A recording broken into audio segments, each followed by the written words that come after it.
Hello friends, in this video I am going to show you the EPROM.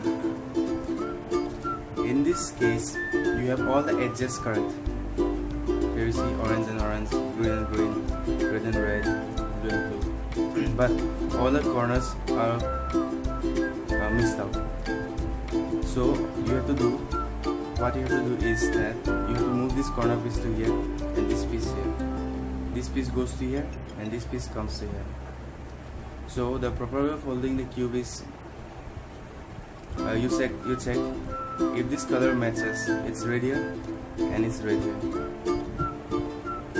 So you hold the cube, the red pointing towards you.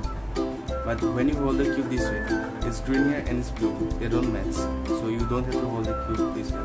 This is the proper way of holding the cube where these two colors match, red and red. So the algorithm goes